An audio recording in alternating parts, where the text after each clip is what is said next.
We were very lucky to have the opportunity to watch Jurassic World Camp Cretaceous, and without giving too much away before it begins streaming on Netflix on September 18th, here is our review. The idea of an animated Jurassic Park series is something fans have been anticipating for a long time, and while there have been many failed attempts in the past, Jurassic World Camp Cretaceous finally fills that void and provides fans of the series with a deeper look at Simon Masrani's park and the incident on Isla Nublar that led to the collapse of Jurassic World. Season 1 follows 6 teenagers who have the rare opportunity to visit Jurassic World's new summer camp, Camp Cretaceous. Chosen for their varied personalities and skills, the show carefully crafts a story around each character, giving them adequate screen time, and despite their flaws, it shows that in the wake of disaster, the right attitude can bring a team together for survival. The show takes them on an adventure through Isla Nublar, where they become stranded at the summer camp and attacked by the ferocious and misunderstood hybrid, the latest addition to Jurassic World, the Indominus Rex. Their fight for survival has them encounter more dinosaurs through the show, some that we didn't get to see in the 2015 film, and reveals more about the mysteries that Dr. Wu had been cooking up in his lab. The campers get to experience the beauty of the park and all it has to offer, something lead character Darius has been anticipating for a very long time. The awe and wonder of seeing dinosaurs for the first time is present here, and manages to capture a similar feeling to when we first saw a dinosaur in the original 1993 film. With the addition of close encounters with sauropods via the new zipline adventure, the campers get an exclusive experience of the very best that Jurassic World has to offer. They spend time in the gyrospheres, which ultimately leads them into a tricky situation and away from the designated zone, not dissimilar to the experiences of Zack and Gray in the first Jurassic World movie. As Ian Malcolm once put it, that's how it always starts. But then later there's running and screaming. And the midpoint of the show emphasizes this point. With the breakout of the Indominus Rex being the catalyst for Jurassic World's eventual disaster, the teens get to witness this dinosaur like no other when it detours from its journey to Main Street and visits Camp Cretaceous, causing the group to band together to figure out how to evade the monstrous behemoth.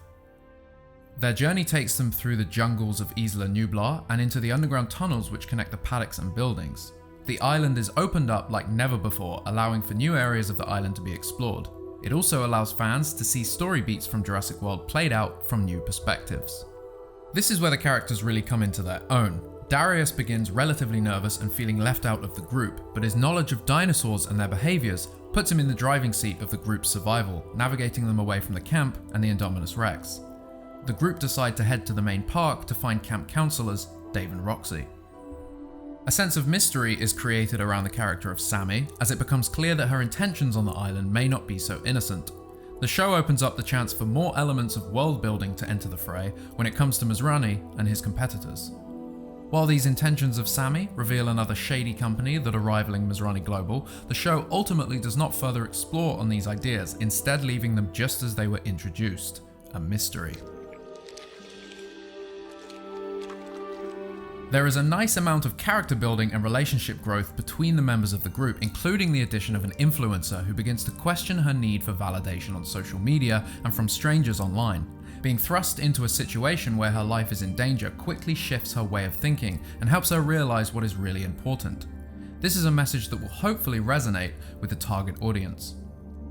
Camp Cretaceous does not shy away from emotion and explores this with Darius and the relationship he has with his father.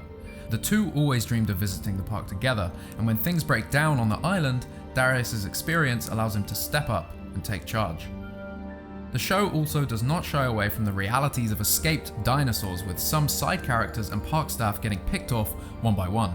Our characters get to encounter near-death experiences and often see death up close. Early reveals from the show prompted discussion about the animation style and how the dinosaurs might not blend well on screen with the human characters. While the distinction between the two styles is relatively clear, it doesn't detract from the viewing experience and actually provides some highly detailed close-ups of the dinosaurs, some looking like they were picked right out of a Jurassic World movie. The lighting can sometimes be a little flat, but the show maintains the feel of Isla Nublar from 2015 and is able to blend the environments well, helping to sell the Jurassic World feel. While the dinosaur animation is nothing close to the level that we see in the films, it is about as good as you can expect from a children's show of this nature. Further exploring Dr. Wu's genetic experiments, the show introduces bioluminescent Parasaurolophus. The addition of this asset takes itself from the Jurassic World live tour, so it is a welcome introduction. The show also goes deeper into the perils involved with genetic engineering, and there's nothing more Jurassic than that. We bred raptors. There are several callbacks to the original Jurassic Park, and we get to see sections of the Jurassic World park after the island has been evacuated. The monorail plays an important role here too, and along with the gyrospheres, does help answer the smaller questions that fans may have had after seeing Isla Nublar again in Fallen Kingdom.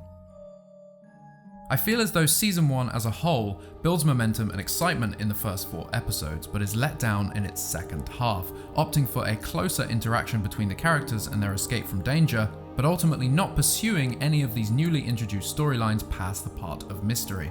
Camp Cretaceous doesn't feel incomplete, but the first season is clearly establishing itself to be a multi-season show, leaving you with a desire to see some resolution to the story threads left dangling in this first season. If the final episode is anything to go by, the adventure has only just begun for our gang of 6. Overall, with the consideration that the show is aimed at children and young adults, it was an enjoyable watch with many nostalgic callbacks to both Jurassic Park and Jurassic World, and further exploration into some of the ideas established in Jurassic World. While it doesn't quite fulfill the potential of what a deeper exploration of this franchise could deliver, like a live-action TV series might, it provides a sometimes stunning and fun look at what else was happening on Nublar at the time of the incident, introduces new and likeable characters, and gives us more screen time with fan favourites, namely the Indominus Rex. We hope you enjoyed our review, and let us know in the comment section down below what you think of the show when you get to experience it in a few days' time on September 18th. We have now opened the Jurassic Outpost store. We're selling Jurassic themed shirts, mugs, masks, and more. Check it out for some cool merchandise, and check the description for links to Zavi. If you use Outpost 20 at checkout on both the Primal and Festival clothing collections, you get 20% discount off your order. And you can also use Outpost 10 site-wide for 10% off your order. As always, head to JurassicOutpost.com for more news and information.